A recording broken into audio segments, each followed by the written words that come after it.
Hey, First Things First listeners, before we start the show, I wanted to tell you about our brand new Fox Sports app and website, foxsports.com, reimagined for the modern sports fan. Go ahead, download the new app right now. You don't even have to pause this episode. Every day on the new app and website, you'll see the top stories in sports, plus a rich world of written content, videos, social media, and analytics to give you a 360-degree view of the most important stories of the day. Streaming live TV has never been so easy or elegant. Every Fox Sports game, including all pregame and postgame shows, as well as the televised version of this show, just a click away. For the extra invested fan, we also go deep with real-time wagering lines, trending prop bets, win probability, and key player projections. So download the new Fox Sports app or visit www.foxsports.com. Now let's start the show. Another thing Cam Newton and I have in common. We both can't wait to whisk out the old and bring in the new. Good morning, everyone, and Happy New Year. Welcome to First Things First. Jenna Wolfe, Nick Wright, Brandon Marshall, Kevin Wiles. Everyone else party on their couch like I did last night till the wee hours of 8 p.m. and then fall asleep? Probably not. Anyone? Nope. Yep. Jenna, okay. You didn't stay up to watch the ball drop? You really didn't stay up? I tried. When I looked at my watch, they dropped the ball last night? It was None of y'all stayed up. Y'all are whack. I know it's not a way to start the new year. Nick. You almost said come on. Stay up. Stay up. No, we had to get a good night's sleep so we could wake up, ring in the new year, and talk some Cleveland Browns. On this first story of the first day of the new year, we will start in Cleveland. Look, Nick, I've been hard on the Browns, admittedly, but they can make me a believer this weekend. A win over the Pittsburgh Steelers team, who are resting most of their key starters, and they are in the playoffs for the first time in about 1,000 years. A lot of pressure on Baker Mayfield. Look, he's great under commercial pressure. Can he be great under must-win pressure? Take a listen. Everybody knows it's win or go home. So there's no need to stress it anymore. There's no need to add any pressure. Like I said, it's just about us going and doing our job. Do you think you're at your best under these pressure situations? Crunch time or clutch, whatever you want to call it. Yeah, I mean, these are the moments you ask for when you're little. You dream of playing in the games where it comes down to you have the ball in your hands and you want to take care of business. It comes down to the moments where you have to win. All right, Brandon, he knows what he has to do. Do you expect Baker to handle the aforementioned pressure and carry the Browns to the playoffs for the first time in 17 seasons? I don't know if I expect, Jenna. I think I believe.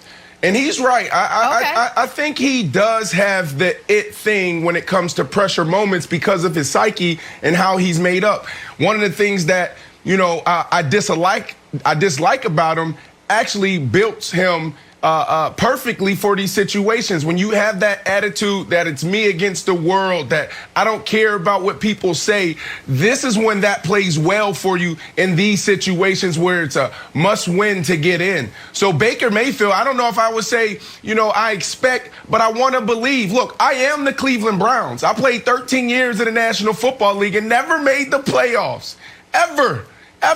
I had so many games where I'm going into week 17 and we didn't win to get in. Going back to my Denver days, we beat the 49. If we beat the San Francisco 49ers my rookie year, we go into the playoffs and we make it. We didn't. Then we bring in Josh McDaniels my fourth year in Denver. We start off 6-0 and then we implode. And then I went to the Miami Dolphins, Nick, and you know the story there. It was just a one-night stand twice, 2 years in a row. And then I get traded to the Chicago Bears, and I remember being on the bus. I remember being on the bus, Nick, and we're waiting for the Detroit Lions to beat the Minnesota Vikings. They had Adrian Peterson at the time, and I just remember pulling up to Hollis Hall, and then all of a sudden we had the TVs on, and then they said 5, 4, 3, 2, 1, and the Minnesota Vikings, they got it done. And then I remember Lovie Smith dropping his head, and it was over. He was fired the next day. So I'm pulling for the Cleveland Browns because I don't want them to feel what I felt for 13 years,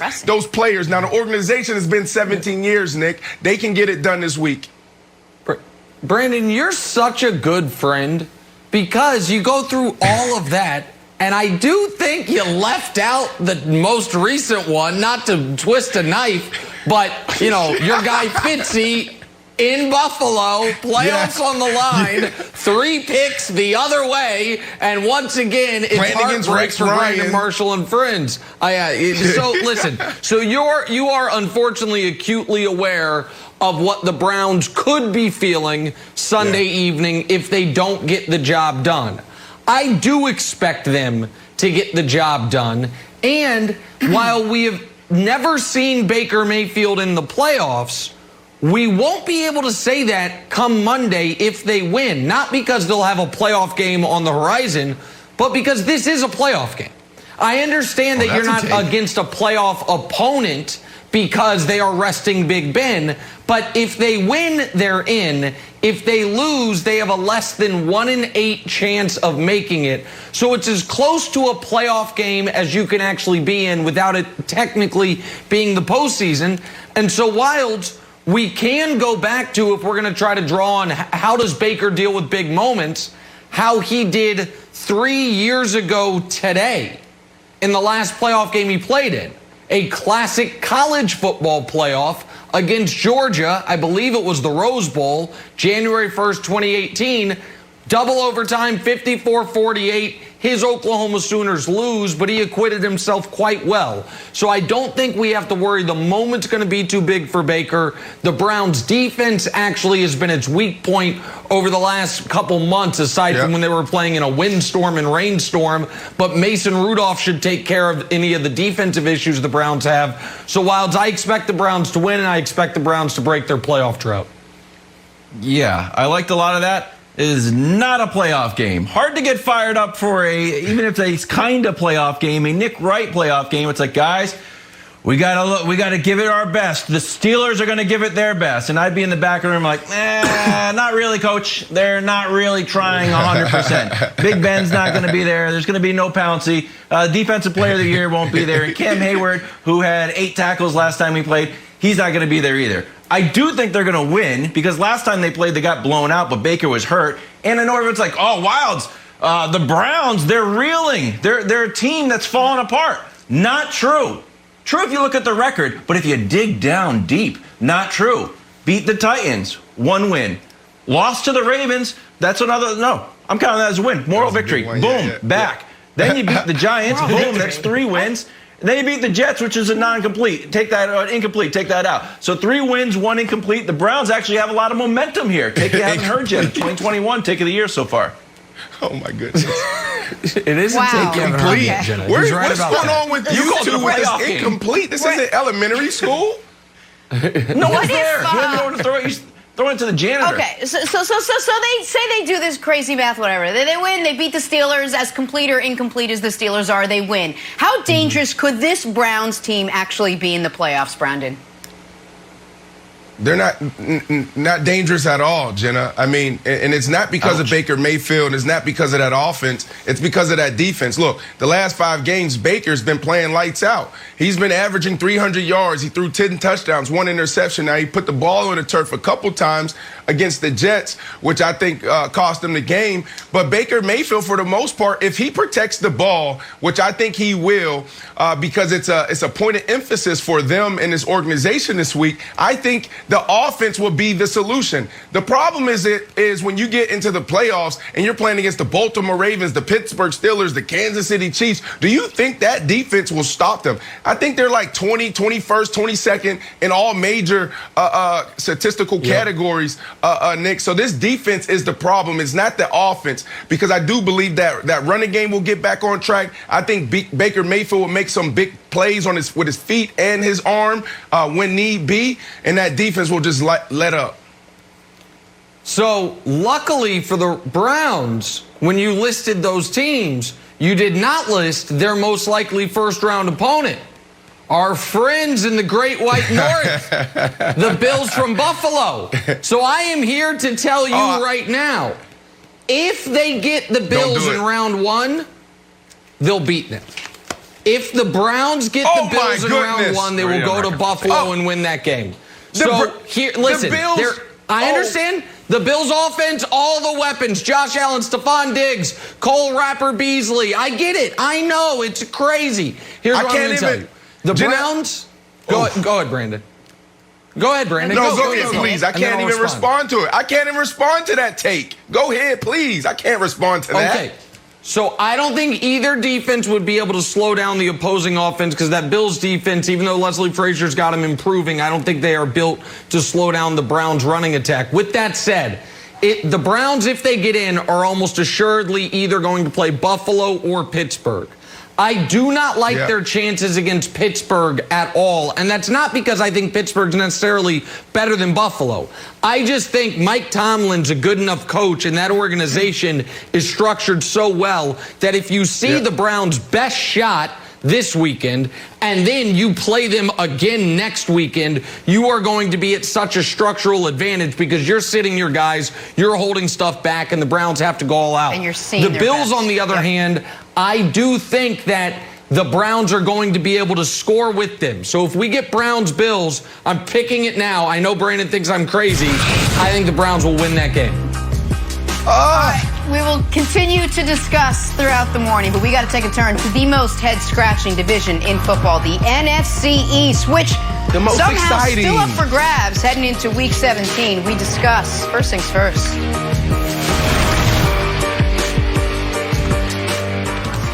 What's up, First Thing First listeners? It's your boy Shay Sharp, co-host of FS1's Undisputed. I wanted to tell you about my new podcast, Club Shay Shay, where we always do something before two something. Each week, I sit down with a guest for a drink and conversation, and as host and proprietor of Club Shay Shay, I've welcomed in esteemed guests such as Snoop Dogg, Floyd Money Mayweather, LeVar Ball, Isaiah Thomas, just to mention a few. Whether I'm talking to an athlete, a musician, an actor, or a lifelong friend, Club Shay Shay is a place where people share inspiring and motivational stories about their journeys to prominence. The new episode drops every Monday on Apple Podcasts, Spotify, or wherever you get your podcasts. Subscribe to Club Shay Shay now and make sure you never miss a new episode. Now, back to First Things First. All right, let's get all Nick Wright-ish right now and talk some betting. Fox Bet Sportsbook has all the latest odds, including who will finally win the NFC East. Current leader Washington, the favorite to take it home at -125. By the way, Washington 10-5 when Alex Smith is under center. But Alex Smith is still questionable for Sunday with that calf, so it opens everything up. Cowboys next at +220. And the Giants at +350. In other words, it's still up for grabs. Brandon, which NFC East team could do the most damage come playoff time? Oh, that's easy. That's Washington. And what did you say, Jenna? The last 15 games, Alex been leading the Washington football team. They're 10-5. Is it 10-5? Yes. Yeah. I think in that same span, they won like 6 games, lost 26 or something like that. Yeah, that's an easy answer. When you have a veteran quarterback who's not only just a veteran, but also can play and understands the game, it makes everybody's job easier on defense, special team, offensive line, wide receivers. So Alex Smith has to do everything in his power, Nick, to get out there to lead his team to victory. They control their own destiny. And the reason why this team is scary is because of Alex Smith, if he's under center, and that defense. Come on, man. I don't see too many offenses that can go out there and do whatever they want against Washington. This is an elite defense led by that front seven, Nick. So listen, I agree 1,000%. I think I said after Thanksgiving that if we get Tampa-Washington in the 4-5 matchup, Washington will win that game. And it looks like we're going to get Tampa-Washington in the 4-5 matchup, and I'm going to stick with that months-long prediction, despite the fact that I have a brutal case of PASD. And that's post-Alex Smith disorder because he played quarterback for my team, and I watched him in the playoffs. Ooh. And you're going to say, Nick, Alex has 14 touchdowns, 2 interceptions in his playoff career. And I'm going to say that's true.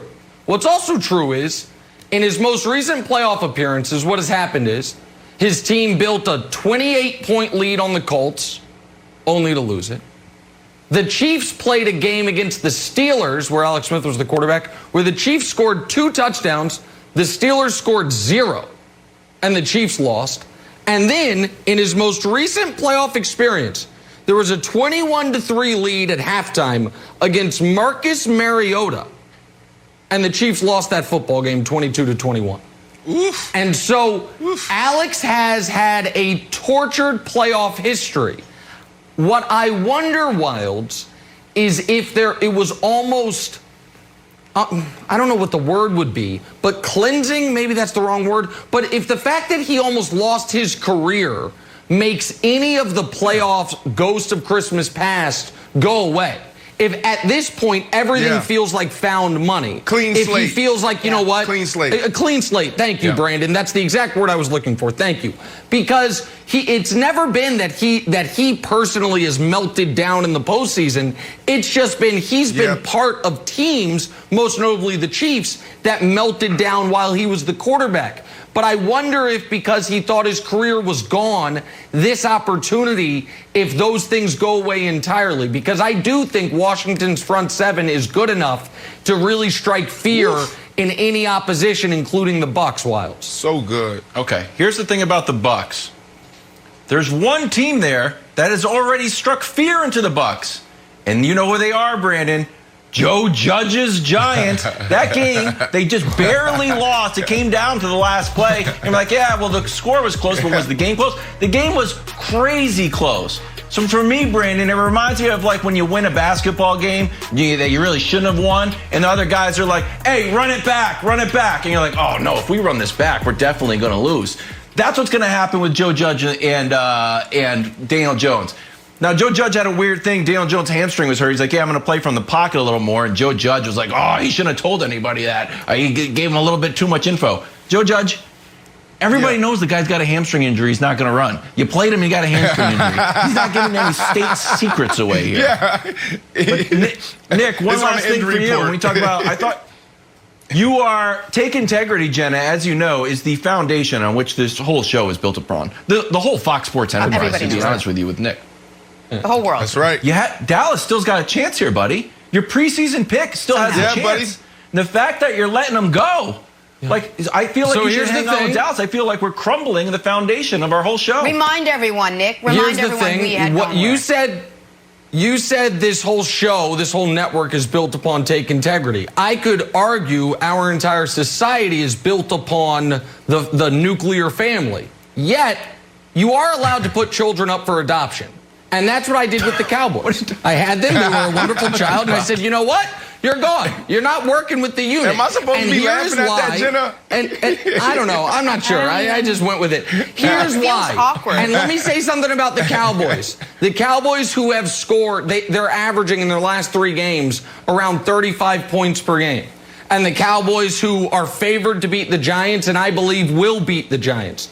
The reason that I can so easily just dispatch of my preseason Super Bowl pick is if the Cowboys win this division and they play the Bucs, Tom Brady will have his best playoff game since the Super Bowl against the Eagles. Right, and I know they lost that game. He threw for 1,000 yards. What Brady would be able to do against this Cowboys defense in round 1 it would look like how he looked against the Lions or in the comeback against the Panthers or the Falcons, whichever game they had the massive comeback. Like there's no pass rush. The secondary's no good. So I just don't think the Cowboys are any threat whatsoever, Jenna, to the Bucs in round 1, and that's who they'll be facing.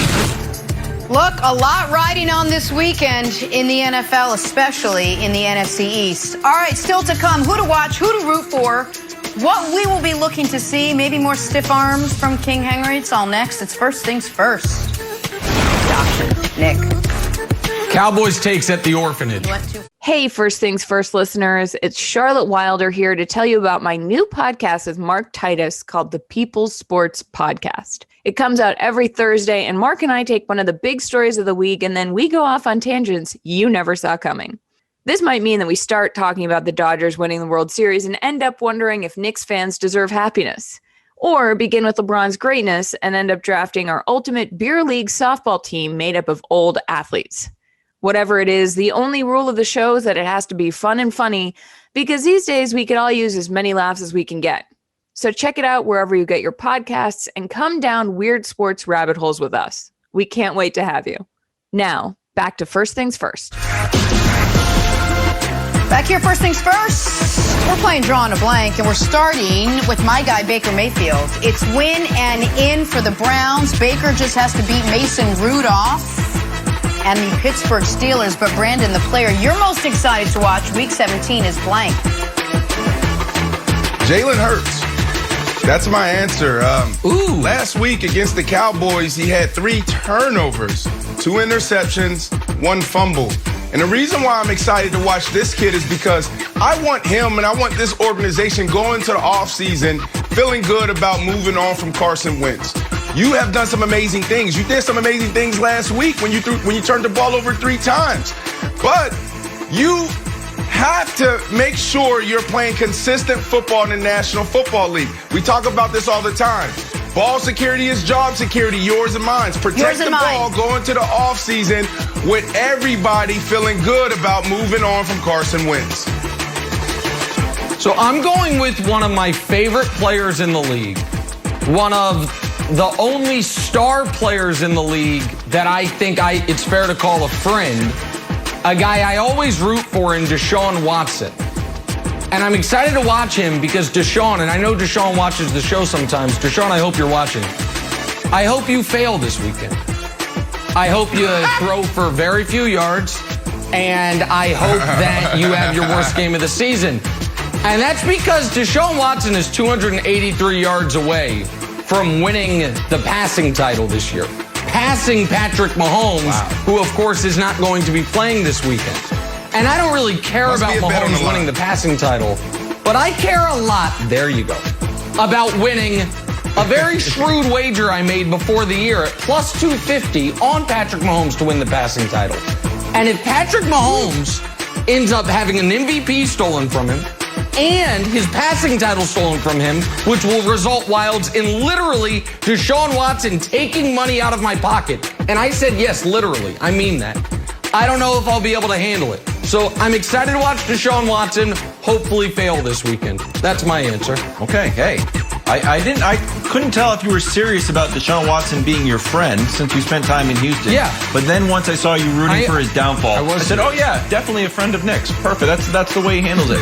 Hey, Derrick Henry, 223 yards away from 2,000. It's a lot of yards. The last time he played the Texans, 212. Do not take this guy out of the game, Mike Vrabel. I don't care if you're losing and you need to throw the ball around. Derrick Henry needs to get 2,000 yards here. And hey, Texans, warning, stiff arm alert. Don't forget, don't end up on the Summer Jam screen. We're going to make a video of this, run it in the summer. Hey, Wilds, what time is it in Miami? Dame time. 3 from 35 feet. Dame for the win. Where? I literally love Wilds more than anything. It is Tua time in Miami on Sunday, except the game will be played in Buffalo. Dolphins get into the playoffs with a win, but the Buffalo Bills are favored by 3.5. Again, they're up in Buffalo. Brandon, though, the team that should be on upset alert Week 17 is blank. This may only make me laugh. But I got to go with the Patriots. So I'm sitting here this morning prepping for the show around 5 a.m. And I'm like, the Patriots are only a 3-point underdog, but this is a good one. Bill Belichick and the Patriots own the Jets. It's hard to get a win against the Patriots when you're a Jet guy, right? But then I thought about it. I was like, it's the Patriots. It's the Patriots, and I'm laughing at myself because I'm like, when's the last time that anybody thought about the Patriots in this way? Like, oh, this is an easy game. I don't know if it's an upset. I really don't. The Patriots aren't good. The Patriots may never be good again. So it's the Patriots for me. I like that take. Brandon, what you said there that should have been most jarring for the audience is the Patriots are only a 3-point favorite. What an insult. Yeah. What an absolute indictment. A 3-point favorite over the fighting Adam Gases. Man, so it's a great take. And how the mighty have fallen.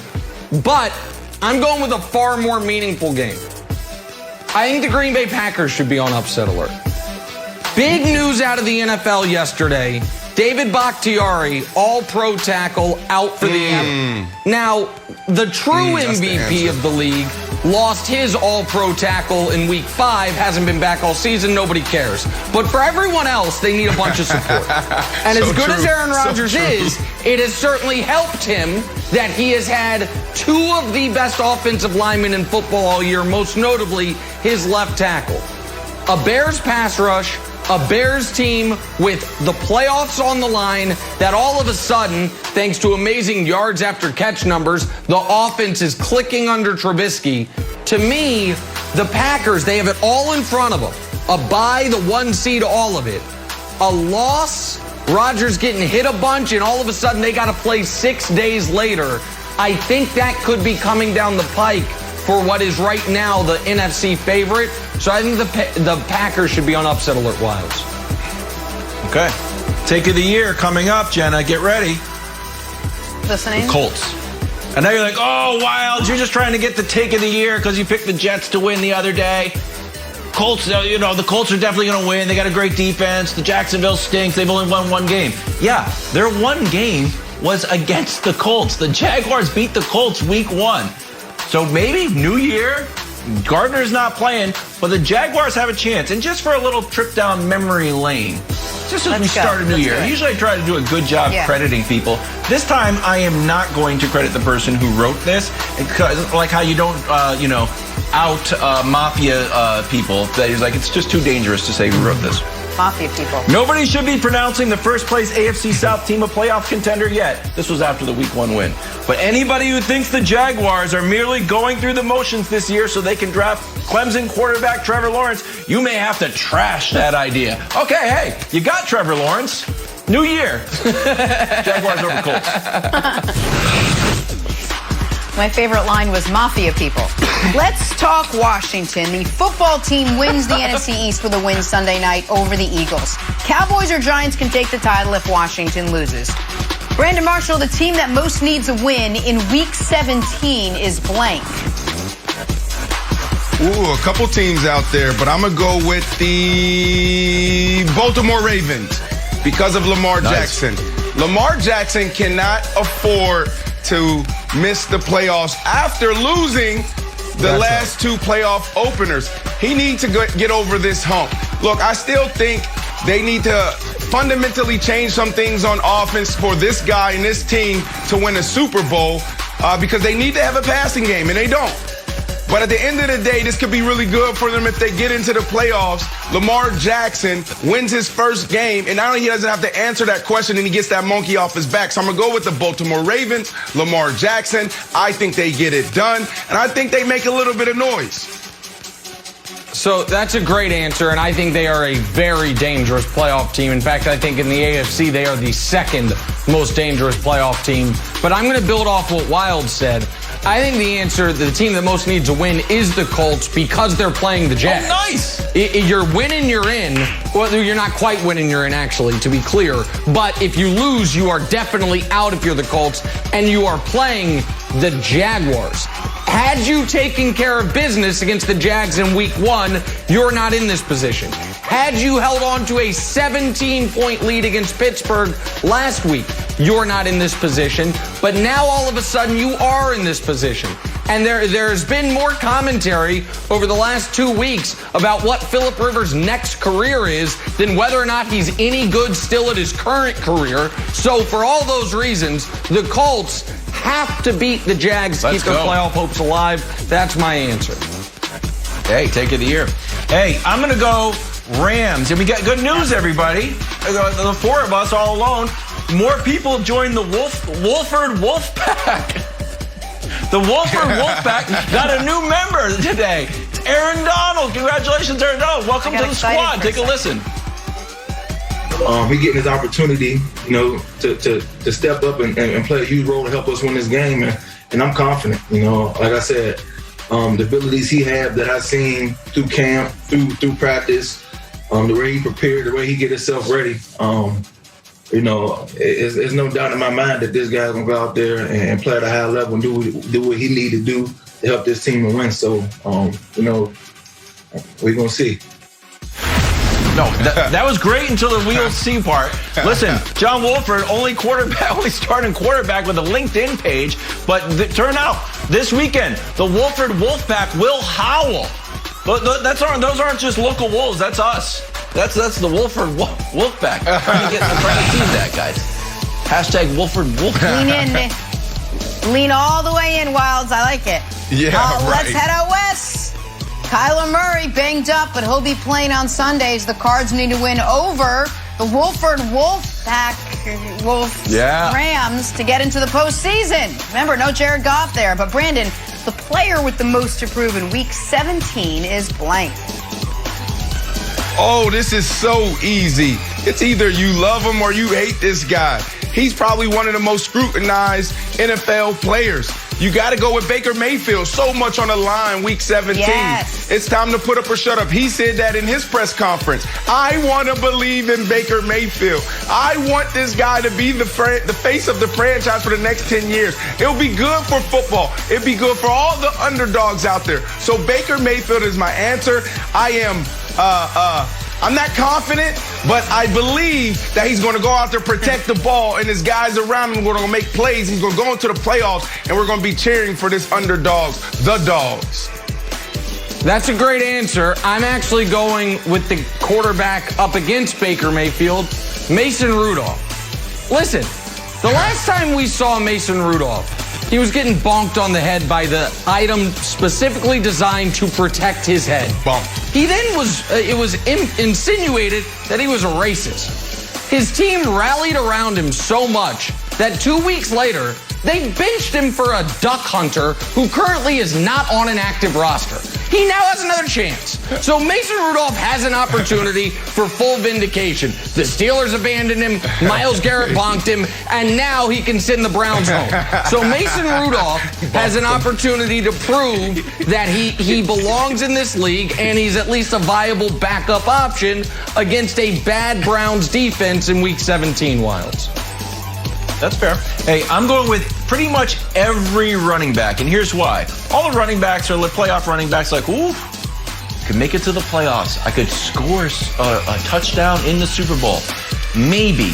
Because you know who's out there with his resume ready? Is a good PDF ready to email to everybody? Marshawn Lynch. Take a listen. Let me see. I've been asked questions by a couple teams. Yep. Here recently. Right. Like, are you ready? I'm ready if y'all Super Bowl ready. That's what it'll take me to come out, to come and play again. Yeah, it'll have to be a guaranteed Super Bowl game for me. Really? Okay. Hell yeah. All right, not just a Super Bowl. A Super Bowl with the lead where you need 1 yard, where I could just stretch and just cross over and win. Make it easy. Speaking of something to prove, the Browns, big stage for a big game and a big chance to prove they belong in the playoffs. That's next. First things first.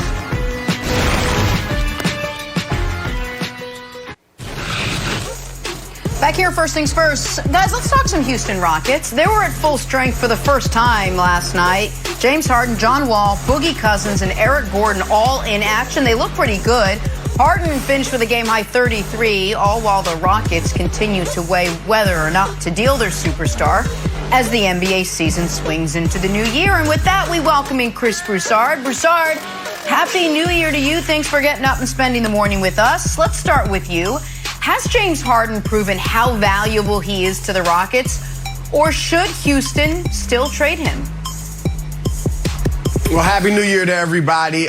Look, his value was never in question. I mean, we all know how phenomenal he is. He's an all-time great, and the Rockets are a better team with him. Whether or not they should trade him depends on two things. One, what is his trade value? What are teams offering?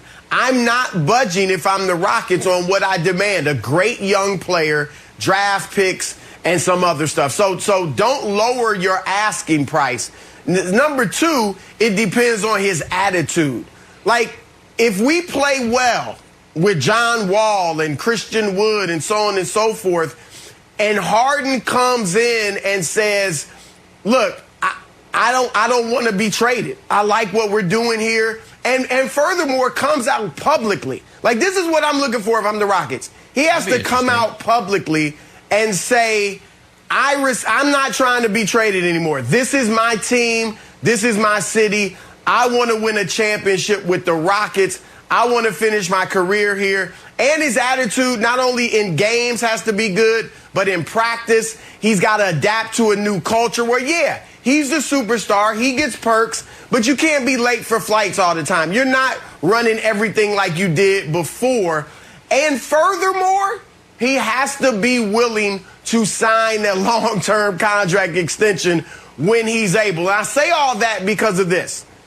If he doesn't give you that, then you have to trade him at some point this season because you have the leverage right now, but as time goes on, he will get the leverage. And if he goes in the next year in Houston saying the same thing, I want to be traded, then he'll have real leverage and it'll lower the value on the market and teams will know that you're desperate and they'll offer you even less. So I said a lot there, but unless he says he wants to stay in Houston long term and is willing to sign the extension, then unfortunately you still are going to have to trade him at some point. I like how you laid out that scenario, but the reality is this, Chris. James Harden will be traded by the end of this month. Like, he's not going to go too much longer as a Houston Rocket. We know who he is as a player. They may even be a better team with John Wall and Boogie and family and friends. Maybe, right? Better than Russ, better than CP3, better than Dwight Howard and all those other guys they traded for to try to get it done. But this comes down to James Harden looking at his team, looking on the bench and saying, can this team put a ring right here? And the answer is no. You get a better opportunity in Brooklyn. You get a better opportunity in Philly, even in Denver, in Miami. So James Harden right now is going to play lights out. But at the end of the day, after every practice, he's calling his agent, like, get it done. Get it done now. I need to go on and be with my new team. So that's the reality, is James Harden has his mind made up because it's not about a contract. It's not about the city. I think he loves Houston. Nick, you talk about it all the time. But it comes down to, I've done everything as a player that I could possibly do. And the last thing I need to do to solidify my legacy is win a championship. But this is where Harden is his own worst enemy. And that's in a good and a bad way. He's his own worst enemy in a bad way with some of the Instagrammed off-court shenanigans that took a guy like me who has done nothing but defend Harden. Even I said it's too much. But he's his own worst enemy in a good way in that he had 33, 6, and 8 last night. And it was unquestionably his worst game of the year. He's too good. There are 4 human beings alive who, if they are healthy, guarantee you a playoff berth. LeBron James, Kevin Durant, Kawhi Leonard, James Harden. That's the list. Anthony Davis, love you. Saw you in New Orleans. Didn't guarantee a playoff berth. Steph Curry, one of the 18 greatest players ever. Love you. Seeing you this year. Not guaranteeing a playoff berth. He's so good. He's so good that if you're Houston, you look at, okay, what did New Orleans get for Anthony Davis? Oh, they got the 4th pick of the draft. They got a former number 2 pick, another former number 2 pick, Josh Hart. They got all this, and by the way, 2 future picks and swaps. Okay, that's where it starts for us. So he's too good, Wilds, for them to take anything other than the biggest haul, or tied for the biggest haul, that's ever been traded for a player. So who's going to step up? I think Masai Ujiri will step up. I think Masai Ujiri understands the goal is to win championships. Danny Ainge could learn from him because I don't think Ainge is going to step up. I would recommend Bob Myers take a long look in the mirror and say, you know what? Steph Curry turns 33 soon. We're going to miss the playoffs. Weissman has more value right now than he did on draft day. He's played so well and had so many flash moments. Like, what would that package look like? So I just feel like if you're the Rockets, you have to trade him for at least 95 cents on the dollar, and 95 cents on the dollar for a walking playoff berth is at least the Anthony Davis haul. Okay, so Wiseman, yes, obviously. Toronto wants to move Siakam. Sure, he just got benched and got disciplined. That seems to stink, so you can move him.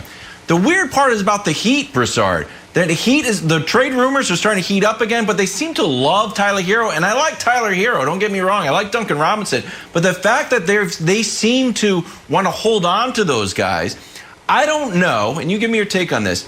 I don't know if they actually like those guys so much. They're playing chess where it's like, well, if we say we don't want to, give up those guys, their value will go up. Like, wow, if Pat Riley doesn't want to give up Tyler Hero, he must be even better than we thought. Or is there some trepidation that James Harden won't fit into Heat culture? That Jimmy Butler, like, we get here, we work, we're about all business, that James Harden won't actually fit? Which one of those things do you think is preventing the Heat from making the move? Well, Pat Riley's always playing chess, so you can bank on that. However, yeah, there's got to be a little concern because the Heat is big on culture. They know it is not just about talent. Jimmy Butler's not the most talented player in the world, but he fits so well into their culture that you saw what happened last season. So there's a little concern about that, but I want to go here. James Harden has got to look in the mirror, too. As great as he is, Nick, and you were right, I don't remember if Giannis was on your list, but let's say this. If you take the players on Harden's level and exchange them with him, exchange LeBron with Harden in Houston, Kawhi, Kevin Durant, and Giannis. They don't want a title. Houston's considered a contender. They don't. He's not winning a title there. But he's not winning a title in Toronto. I mean in the past. He's not winning a title in Denver. He's not winning a title in Portland either. Like, half the teams on his list probably not winning a title in Miami.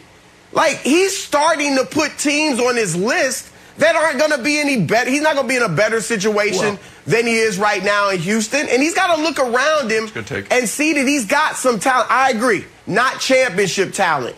But where can he go other than Brooklyn that we know he's going to have a great chance at winning a title? Well, so I disagree in that I think he would have a very good chance in Miami, a very good chance in Philly. I think we have to trust what the Toronto has built. They have Raptors culture. They just don't market it as well as the Heat fans do and Pat Riley does, but what they've built up in Toronto. And I should have included Giannis on my list of walking playoff berths. My apologies to Giannis because he hasn't had the playoff success. I forgot about him, which I shouldn't have done. But the point is, and this kind of draws together what Broussard was saying and what Brandon was saying, the biggest obstacle to James Harden winning a title previously, it was partially that you had to go through the Warriors, and it was partially that James Harden is an all-time great that didn't quite play great enough. So if he does want to go somewhere and be the final piece that puts them over the top, it's not just getting there. It's also playing better in the most crucial moments of the postseason, where he has some great moments, but he also has some pretty bad failures. That's the last piece of his legacy puzzle that he can fill in himself, not his team around him, Jenna. All right, again, Houston coming off a nice win last night. We'll take a turn, get back to the NFL now, talk to Miami Dolphins, whose season now rests on the shoulders of rookie Tua Tagovailoa. All that to come. Broussard, thank you so much. Happy New Year. See you soon, buddy. Happy New Year, everybody. Yeah. Back here, first things first, let's talk about the Miami Dolphins. They're in Buffalo Sunday for an AFC East showdown with the red-hot Buffalo Bills. Miami got the news yesterday. They'll be without quarterback Ryan Fitzpatrick after he tested positive for COVID. So it'll be Tua under center for the Fins. Win, and they're in. Coach back with us. Coach, when you're in, we win. See how you see what I did? I turned the words around, but I used the same words. Brandon, let's start with you. We'll get to you, Coach, in a second. We know you and Fitzy are pretty close. I know you guys were just texting this week. What was your reaction to this news? Oh, just devastated. I felt like I was going to make the playoffs. I felt like I was entering into a Week 17 game, similar to what happened in 2015. Coach, let me give you a little background.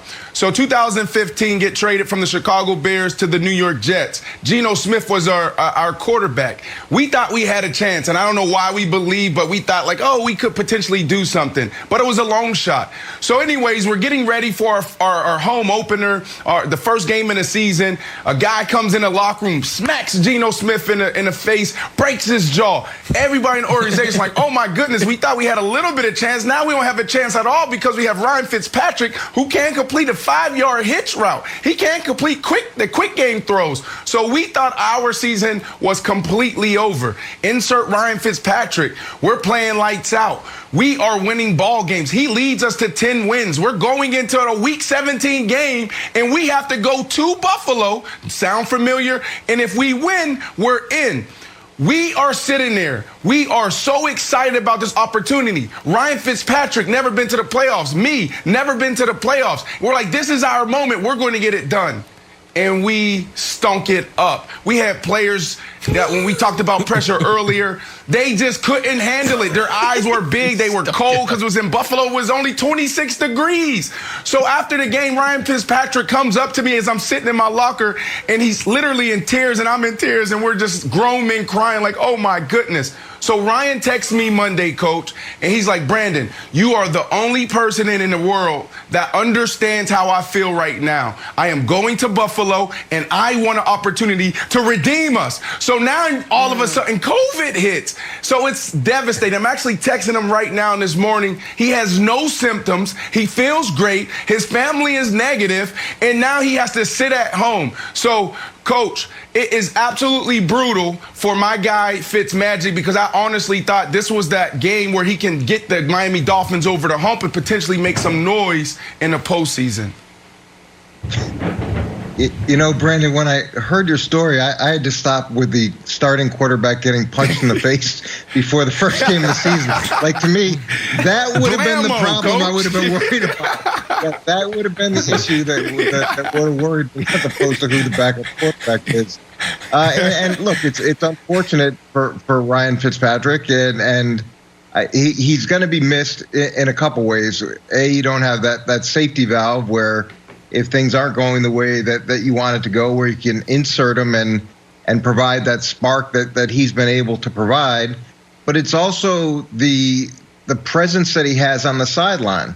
And that, to me, can't be overstated, because part of dealing with pressure of moments is having some comfortable space and some certainty. And it seems like Ryan Fitzpatrick has been that for Tua and has been able to mentor him through the different things that happen.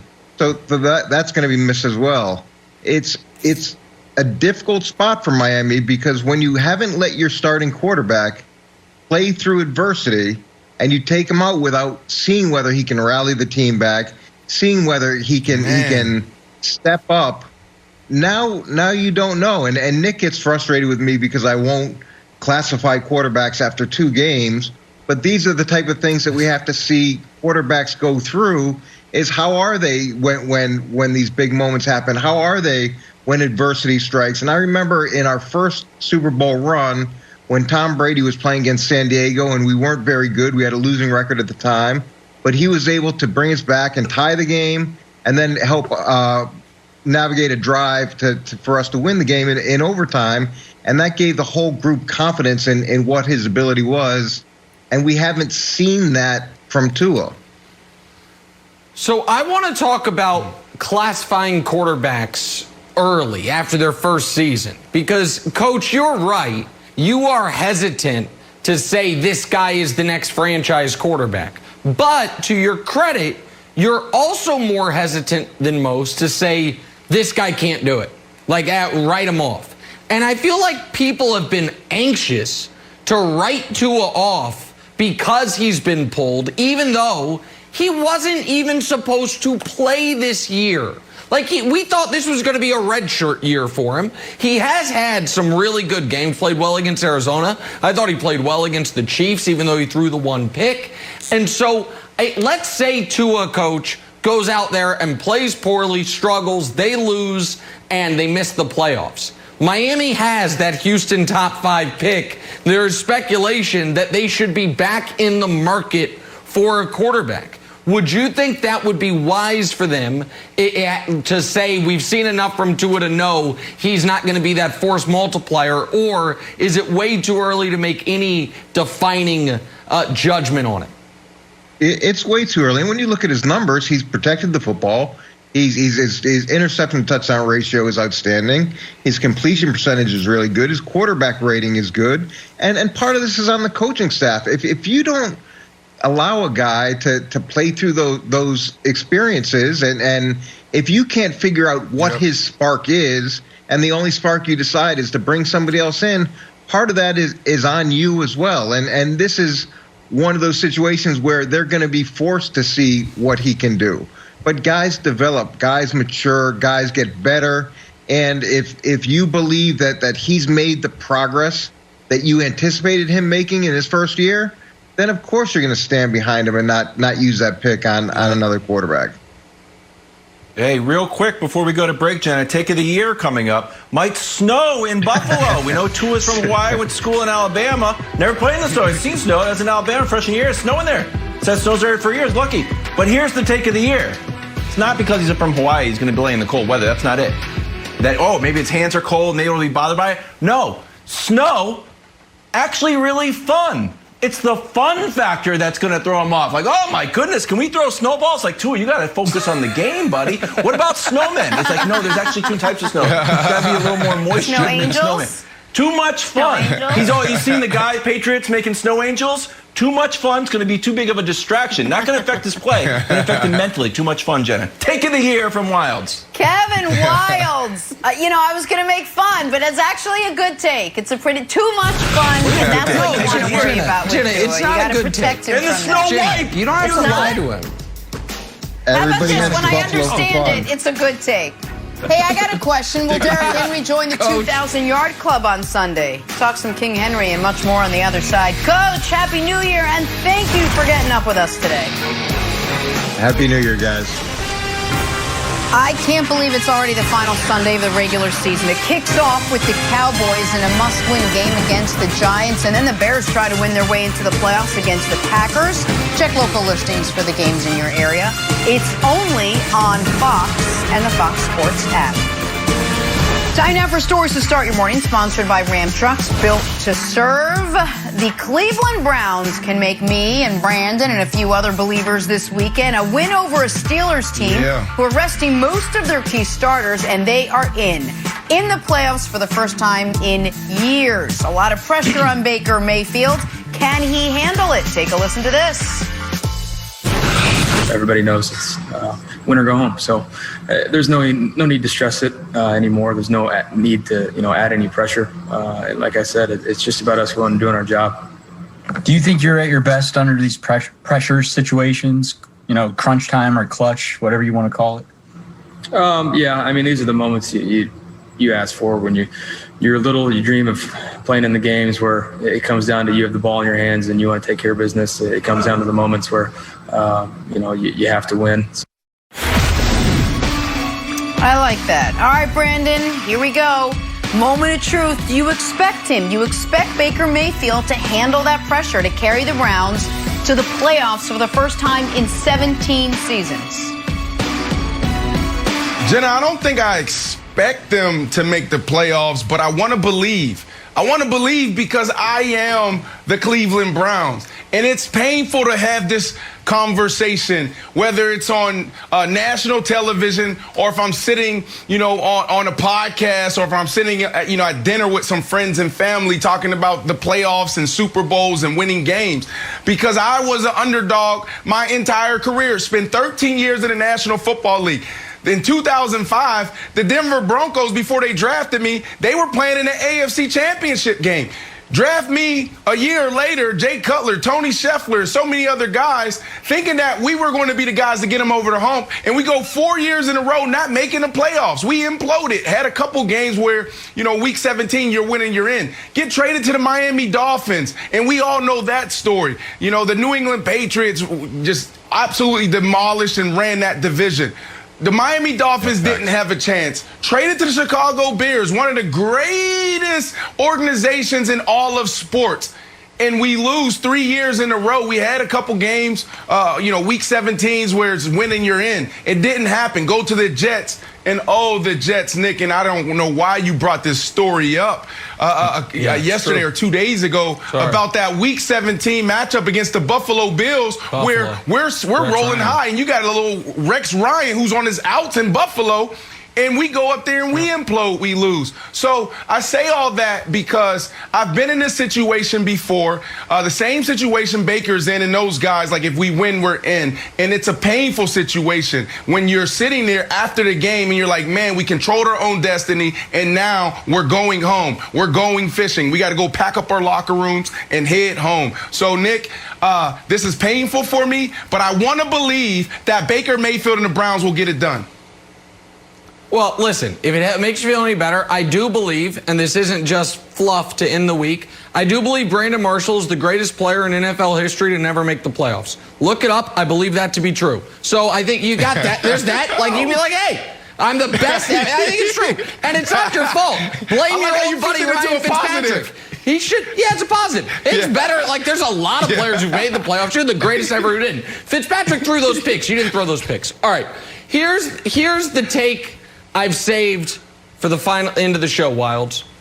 Wow. There is more pressure on Baker this week than there will be next week in the playoffs.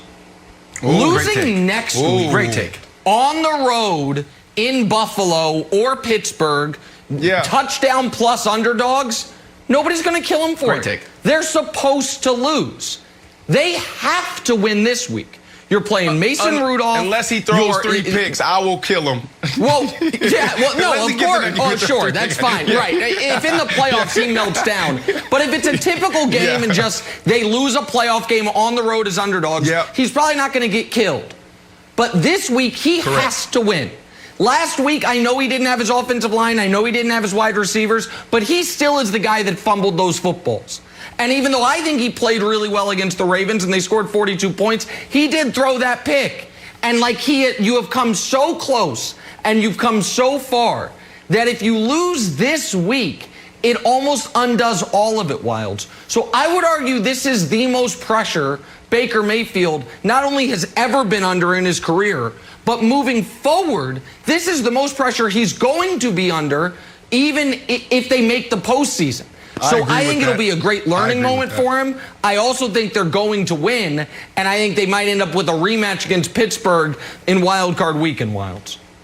Yeah, but it's a weird type of pressure that means. It's the pressure where it's like, I don't know, if you're like playing basketball and there's like 9 adults and all of a sudden and one kid, someone brought their son who's like 11. You're like, all right, you match up on him. Like, holy cow, I better score some points on the 11-year-old. I'm in a bad spot because the Steelers aren't playing anybody. And I looked into the future. I rarely do this, but for 2021, we've decided to break out America's favorite newspaper, Future Things First. I put my glasses on. I don't know why. Just to talk about the future.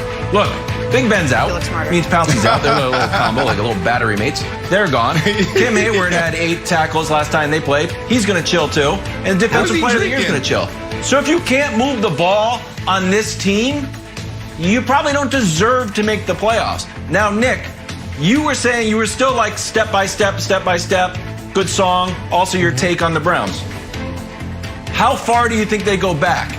If you end your season losing to the Jets, even though you're missing 4 wide receivers, 5 if you count OBJ, and then losing to a Steelers team where most of the guys are in lazy boys on the sidelines. I think that if they win this weekend, this season is 5 steps forward. You got your coach, you believe you got your quarterback, you got your double-digit wins, you got your playoff berth, and it looks like, by the way, you've learned to play without Odell. If they lose this weekend, Jenna, it's 1 step forward. You're like, okay, Stefanski's an upgrade over Kitchens, and we're not a laughingstock anymore. But so it's a small step as opposed to a giant leap, franchise building-wise, if they win this weekend. I think we can all agree there is some semblance of pressure then on Baker Mayfield. We'll be watching. Time for a little drawing a blank to close things out this morning. College football playoff starts today. Notre Dame, Bama at 4. Then you got Ohio State, Clemson tonight at 8. Wilds, I'll start with you. The teams advancing to the college football playoff national championship will be blank. All right, I'll give you what I want to happen and what will happen. Here's what I want to happen. I want Clemson to win. I also want Notre Dame to win. Because the fact that Notre Dame rushed the field to celebrate beating a Trevor Lawrence-less Clemson team is insane. That's what I want to happen, but Notre Dame's not making it there. Alabama's going to roll them. Roll Tide. All right, so I got Alabama. They're going to win by 100. And I also got Clemson beating Ohio State. Coach picked them, 11th in his coaching poll. And I think he's going to run up the score just to prove a point. Go, Nick. Clemson in a close one, Alabama in a laugher. Have a great weekend, everybody. See you Monday.